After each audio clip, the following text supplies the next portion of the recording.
Hi, this is Roger in Finland, and today I want to talk how my favorite light, the Godox FL100, just got better with a softbox. So for the impatient ones, you can check my review on the FL100. This is my go-to light nowadays. And now I got the Godox FL-SF4060 softbox with diffusion and a grid for it, and it solved some of the small problems or complaints I had of the Godox FL100.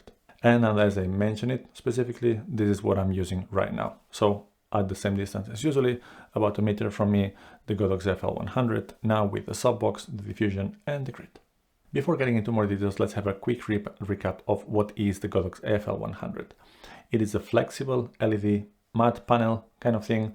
It's 40 by 60 centimeters, so it's a big source, it's great, it's bright, and it's really low profile, which I love for the setup I have here. And the only two things that are maybe complaints from me is that it could be a little bit less bright, because even at 10%, if I want to shoot at f1.8 or f1.4, I need to put an ND filter indoors, really. And the second one is that there's quite a lot of light spill if I don't use anything else. But now those two problems have been solved with this FL-SF4060. They could have maybe a bit easier names. One of the things that I really didn't want by adding a softbox is gigantic growth on depth. That was one of the main reasons why I got the FL100 compared to having a COB with one of those big softboxes. You saw me talking about it in the review of the FL100. And this softbox adds just about 15 centimeters. So it's still very shallow. It still uses very little space, and it's still a big source. And now it's more directional than before without light spill. So this is now definitely even my more favorite light to use for this kind of videos. So let's quickly take a look at what we get in the back, or in the box. It came in the box, but it's in the back.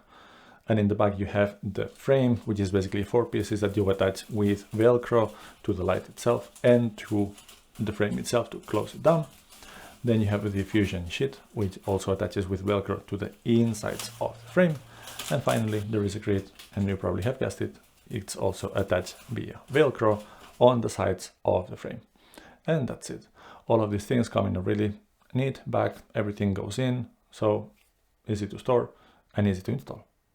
This whole package costs a little bit less than 50 euros. So if you think about the whole FL100 plus this, we're talking about 350 euros to get a really big, pretty bright, soft, big source with directional control now, and still really low profile. And I think this is still really good value for money. And the frame, what we'll do is control the spill at least a little bit. The diffusion will diffuse the light, making it even softer, even if it was already soft because it was a big source. If anyone had issues with the multi shadows of the plenty of LEDs, you might still have them, but much less, because now everything is diffused through this diffusion sheet. And this of course lowers a little bit the output. And now I don't need to use ND filters when making these videos. And the last part is the grid. So what the grid does is make it even more directional and basically reduce the spill outwards. So now let me show you how things look like. Now you are seeing me, and this is the light at 20% with the frame, the diffusion and the grid. And now I'm just going to be talking over and show you the different configurations. So now you're watching it without anything. Now just with the frame. Now with frame and diffusion.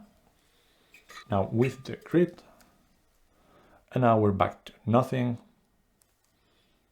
And now we're back normally.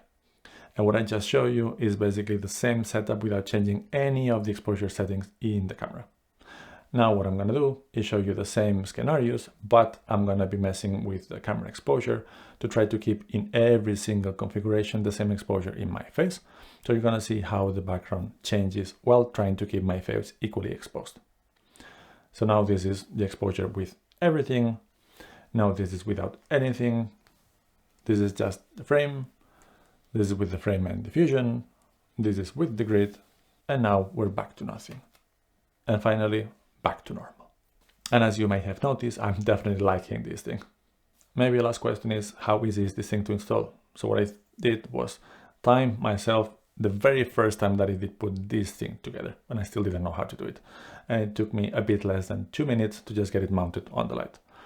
To get the light itself mounted on the brackets with all the cables connected and the power thingy hanging from the light stand, that takes me a little bit less than 2 minutes. Now adding these two things is a bit less than 2 minutes, so altogether less than 4 minutes to get all this lighting set up. I can tell you that when I had the Aperture C100D, as great as it is, and the Light Dome Mini, that thing took me quite a lot more, and it was a lot more tedious. So it's easy to set up. The price is very, very affordable for what this thing is. It solved the two somewhat complaints that I had on the light that I already loved as it was before. So if you have the Godox FL100, I definitely recommend this. And the naming of this, it's called the FL-SF4060, and the 4060 is because those are the dimensions of the light. So if you have one of the other Godox panels, either the 150R or S, which one is the rectangular, the other one is the square, or the smaller Godox FL-60?